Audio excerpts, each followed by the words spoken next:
Welcome to the UCCS College of LAS Research Highlights podcast, where we honor our diverse scholars and hope to instill a sense of community and collaboration among our research and creative works, faculty, and students. My name is Dr. Eugenia Olesnicki. I'm a professor of biology and associate dean of research, and I'm your host. And today's guest is Eric Jones from the Department of Physics and Energy Science. Mm, So welcome. Thank you. Yeah, it's great to be here. I'm really excited to talk about some science. Awesome. Great. I'm excited because you look up slides. All right. Can you tell us about where you went to college, where you did your graduate training, kind of how you got interested in your field of research? Because you're really across two disciplines. Yeah, so the story of my academic life has been a transition from theoretical math, theoretical physics, and then increasingly empirical, and now I run an experimental fruit by microbiome lab. So back in the day, I went to undergraduate at Colorado School of Mines, just up the road in Golden, Colorado. I majored in computational applied math and engineering physics. And I really like this combination of skill sets because you sort of see everything twice. You see the way the mathematicians do it, which is very formal and rigorous and proof based. And then you see the way physicists do it, where you just sort of throw it at the wall and say, yeah, this works. You can double check it if you want. And so from this, I got a really strong foundation in mathematical theory and simulation, computation. And then I went to graduate school at UC Santa Barbara, where I worked with Jean Carlson as my PhD advisor. She's a complex system scientist. So she's all over the place. She studies earthquakes, she studies wildfires, she studies breaking bones, the trabecular structure in your bones. She studies neuroscience, talking about fMRI and structuring the brain. And the general tendency of what she looks at, the focus on fragility and robustness, and thinking about trade offs. And so she is one of these people that can really just take any type of biological or real world system and talk about some sort of mathematical formalism to help you understand it. Okay. And so, right when I joined the group back in 2015, she just had an instinct. She said, I think the microbiome is going to be a hot field. Oh, yeah. And she was dead on. And so early on in my PhD, I never thought about the microbiome before. The last time I had a biology class was when I was 15 years old. Right. And I had always thought about it as terms of like stamp collecting, just like, show it's to memorize. Right. But I stumbled across this quote that like biology really only makes sense in the light of evolution. And that totally changed how I thought about biology. And I started to see all these things as, you know, ways that evolution had evolved in order to perform some process. And microbes in particular are these super effective microscopic machines that are able to, for example, turn glucose into acetic acid. And these microbes have evolved over time. Like they do this transformation process better than I think humans can ever hope to do Right. using non-biological components. And so I learned about the microbiome. And of course, she'd never worked on it before, so we had to figure out what a natural starting point project was. And we found this data set of mice that were infected with C. difficile. The C. difficile is a pathogen, it especially is common in hospitals. It's nasty because it's often multi-drug resistant. And so you get people, especially old folks who take clindamycin, which is an antibiotic, they get this C. diff infection and it does not go away. It's like the best antibiotic treatments, they have a recurrence rate of like 50%. Wow. And it kills, I think, tens of thousands of people a year, it costs billions in healthcare costs. Okay, but there's a therapy that can cure C. diff infection that is not an antibiotic. It's called fecal microbiota transplantation, fecal transplant. Yeah. And I think part of me, I just thought it was funny. I thought it was funny to be like a poop scientist, to be able to talk about, good poop versus bad poop for my career. Yeah. But I'm proud to do it. And these fecal transplants, the idea is that you take poop from a healthy person, Yeah. and you put it into the gut of a person with C. diff infection, and the C. difficile dies out, it goes away. I think of it as subtraction by addition. And fundamentally, it's an ecological process. You have all of these species in the back in the fecal transplant, they're interacting with the species in the gut. There's some sort of competitive interaction, you're changing the environment. And these fecal transplants cure C. diff infection 90% of the time. Yeah. So I was really excited by these transplants in general. And so there's this mouse study where they give mice C. diff infection, or mice, but they also gave them fecal transplants. and then they would sacrifice the mouse every few days, sequence its microbiome. And so we had this starting point, which was a mathematical model of gut microbiome dynamics Mhm. in the presence of C. diff. So what I did was I took this model, I simulated C. diff infections in the model, and I was able to show that, okay, it looks like you can actually cure the C. diff infection in the mathematical simulation, just like happens to the mice in real life. Yeah, So this is my entry point of studying the gut microbiome. it's really cool. There's also data where it affects sort of mental health as well, people Mhm, transplants, right? Where you can have somebody who's very depressed mhm, and you do people transplants with somebody who is not, and it mhm. actually will improve their mental health. Yeah, so I've started to just, at this time I was looking, what are all the places where you can apply fecal transplants? And it's like, yeah, C. diff infection is certainly one. But just recently, I've been learning a lot about gut motility. It turns out constipation can be Hmm. cured Oh yeah. by fecal transplant. And so it has an interesting history because it's actually, if you go back to the fourth century in China, if you had an upset tummy, you'd be served this thing called yellow soup. Uh-huh. Basically, what it sounds like Yep. poopy water. Ugh. And, it sounds gross, but the But it same thing helps. with C. diff infection. You look at these people, it's terrible, the gastrointestinal distress. Causes Yeah. diarrhea, your gut hurts. Yeah. It's like, a couple of minutes of discomfort is no big deal. And so all the way back more than 1,000 years ago, people have been using these fecal Yeah. transplant-ish remedies Hmm. for your health. And then it started to have a resurgence in World War II. There were German soldiers that would apply fecal transplants to cure dysentery. Oh, interesting. I didn't know that. And then basically fecal transplants sort of fell out of public view. The reason antibiotics came into Right. the field. So you had antibiotics, penicillin started to become popular in 1940s, miracle drugs. Hmm. And basically fecal transplants were forgotten until like the 2000s. Yeah. And I right when I started my PhD, it was increasingly common in Germany specifically. It's like the Europeans figured out that actually fecal transplants treat C. diff infection better than antibiotics do. And so now in America, you can also get um, fecal transplants to apply for things. My sister-in-law is a pediatrician. Over Christmas breakfast 2 years ago, she was telling me she just got some email that said pediatricians as well now actually can use fecal Yeah. transplants to treat infections like this. So I think it's really cool. I think it demonstrates all of the sort of tentacles that the microbiome has to the rest of the body. Yeah. Um, and I started to just direct a lot of my research to try to understand how do these fecal transplants work? How do you model them mathematically? And what are experimental systems that you can study that resemble fecal transplants in humans? Because ideally, you want to study it in humans, but ethics are difficult. Right. Your and my gut microbiomes are so different because we've grown up in different places and eaten Right. different foods. And so you really want a model organism to get like robust, consistent results Mhm. that you can then study and extract, insights from. That's really cool. I'm super interested in that. So, how would you describe your research to the public and then also to your colleagues? Clearly, different audience. So, For sure.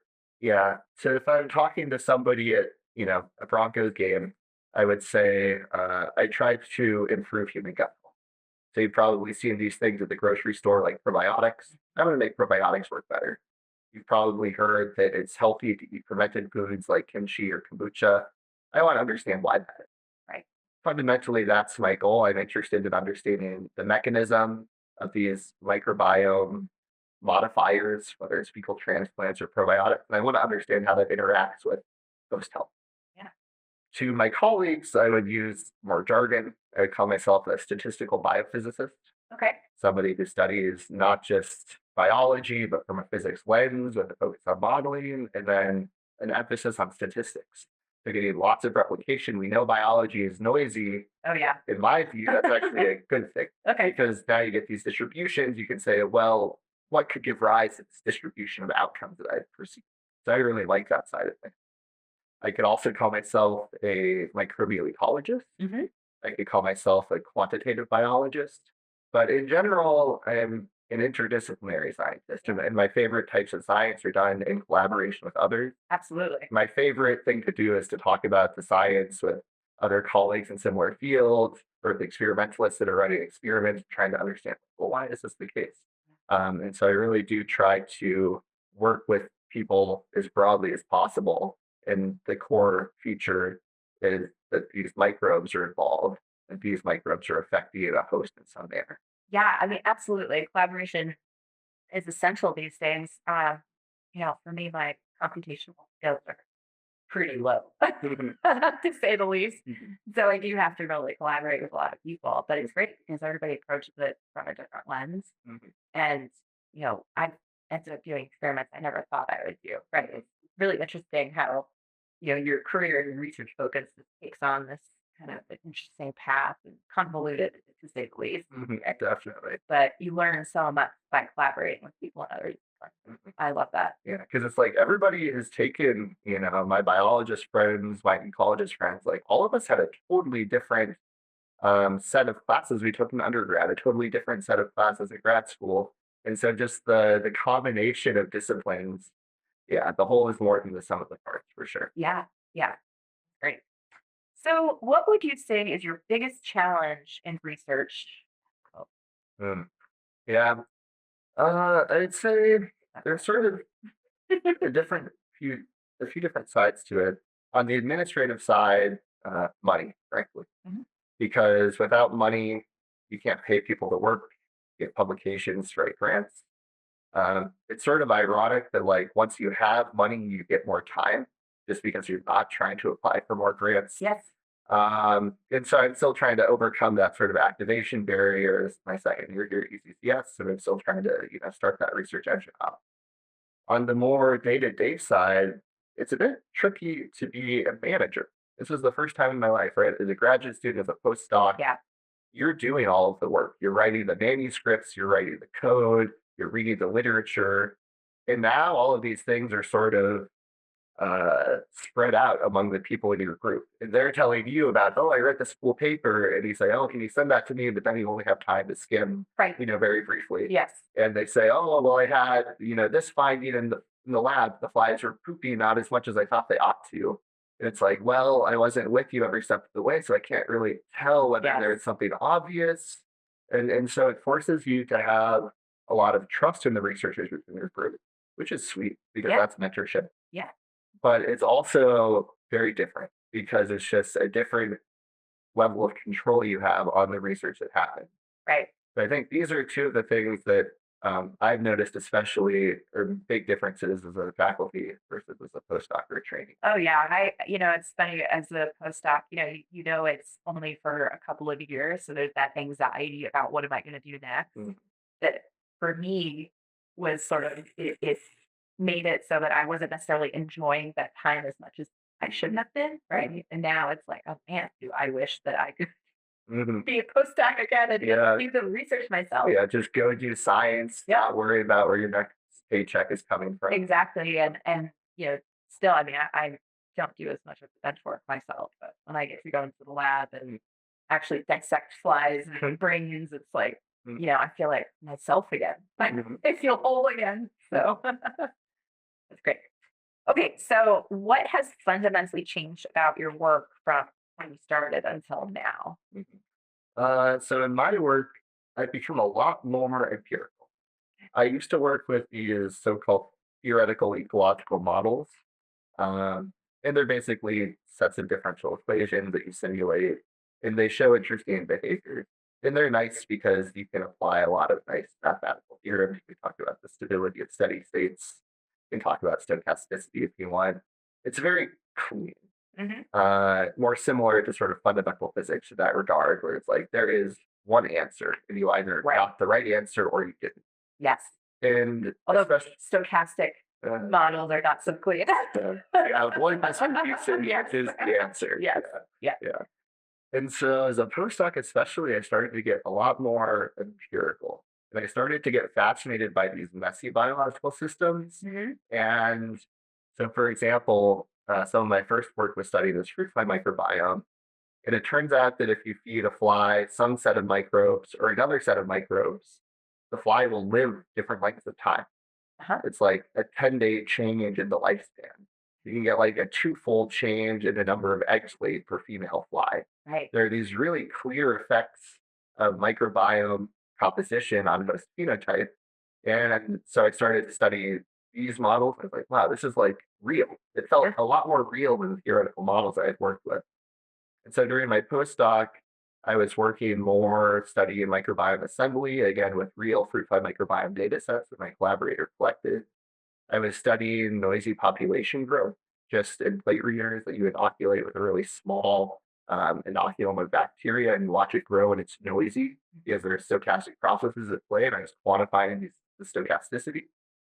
And so I found that a lot of my research lately has been a blend of theory and experiment, whereas in my prior training as a graduate student, it was all theoretical. That's much more robust now. Mhm. And Yeah.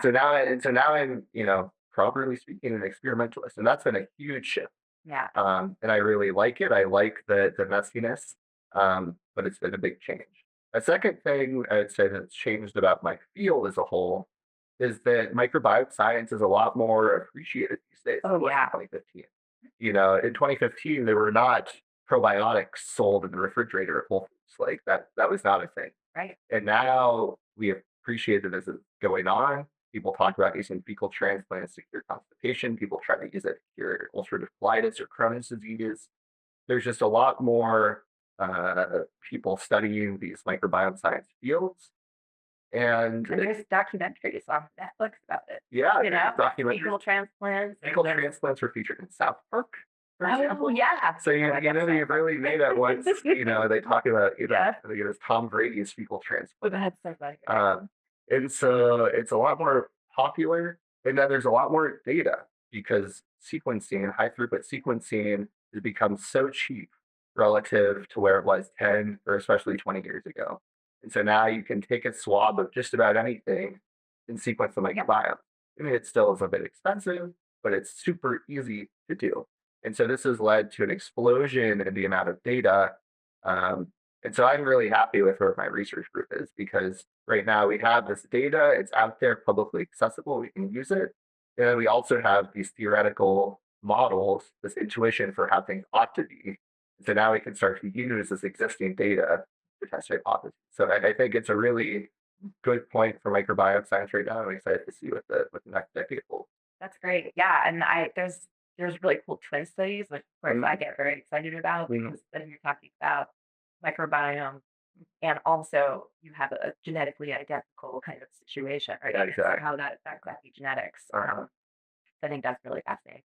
Yeah, we were chatting a little bit beforehand about the MacGyver Mhm. aspect of experimental science that I think a lot of Mhm. people don't totally realize, right? Mhm. That you're doing a lot of arts and crafts. You're constantly innovating. You're Mhm. constantly creating chambers to do things. Yeah, And it's like, oh, we need the humidity to be higher. It's like, well, what if we just put a disk of water, right, in the incubator? Does that help? Like, yes. right, right. And even something as simple as lighting. Mhm. We were talking about lifespan, right? Mhm. You put flies in an LED Mhm. incubator, Mhm. they die much faster than in incandescent lights, right? Yeah, all Which of these things were just die, like, who would have thought? right?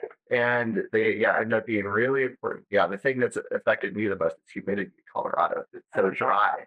And so, like, that makes the flies more or less thirsty. And so, right, when you starve them, they're more or less starved. And so, they eat more or less of the chemical you're trying to feed them. right, right. And so, trying to control for this is a huge, Oh, yeah, why be like that? yes, yeah, absolutely. So, what in your mind is your most important contribution to your field? Hmm, that's a tough one. I hope that I am helping to push the field towards a more uh, statistical direction. Mhm. I've organized a conference at this global global physics summit meeting put on by the American Physical Society on variability in biological and living systems. I think there's a lot of people out there that have a quantitative background, that have high throughput experiments, and that want to extract something important from that. So I really enjoy being part of that field. I think in terms of a single specific contribution, there's a paper I have on stochastic microbiome assembly. Basically, the idea is that if you and I were to share a bowl of kimchi, right here, which is a fermented food that has lots of bacteria in it, and if we ate that kimchi and came back a week later and asked, well, which of those microbes of the kimchi are in our gut still, Mhm. which of them engrafted, colonized, it would be different for you and for me. Yeah, Some of the reason for that is that the bacteria tend to live in these little crypts in our gut, and so maybe some bacteria got lucky and fell into my crypt, but they didn't fall into your crypt. right. So you have this purely randomness just due to the physical bouncy nature. Does it stick in the mucus layer or not? Additionally, you and I have different microbiomes in the first place. And so maybe my microbes are more happy to accept a new kimchi microbes and yours are not. And so there's this context dependent. Right. The difficulty in studying this in humans is that ethics are a thing. Neither of us has lived in a bubble. We have these very complicated microbiomes to begin with. And so this paper that I studied worked with germ fruit flies. These are fruit flies that were reared identically. They have no germs in their gut, no microbes in their gut initially. And then we dose them with specific sets of bacteria very precisely. Hmm.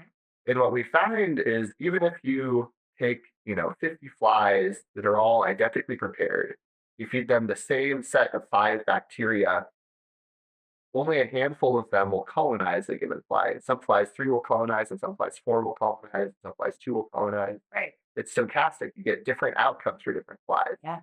And so what I did was to apply a probabilistic model to predict what is the likelihood that 2 bacteria colonize or 3 or 4 did in these flies.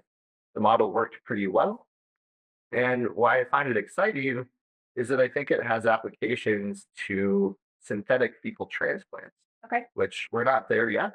But you could imagine a world where you have a gut illness and you want to take a fecal transplant because studies have shown that they will help your gut distress. Hmm. And you could go down, like you're shopping for a can of soda.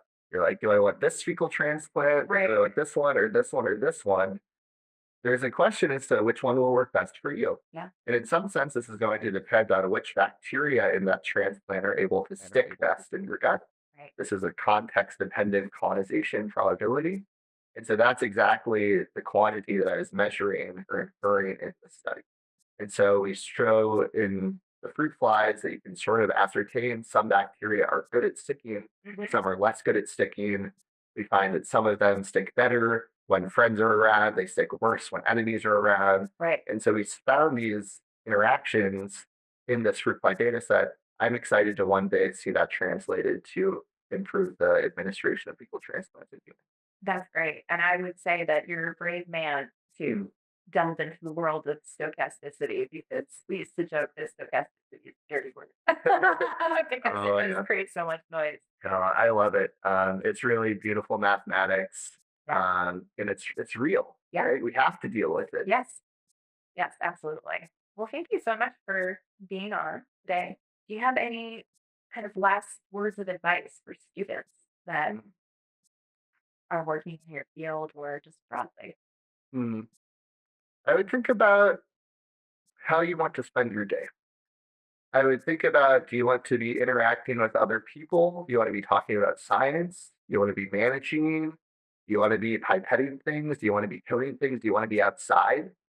I would figure out what brings you happiness, what brings you joy, and pick a career in which you're able to spend that 8 hours a day doing something you like. And then I'd find mentors in those that have those jobs already, and I follow their footsteps. Yeah, that's great. So for students that are watching, Mhm, you have to find yourself a good research mentor. mhm, And definitely. so if you're into physics, Mhm, Eric might be your man. yeah. Or biology. Or biology, that's true. Well, thanks so much for being here. Yeah, it's been a blast.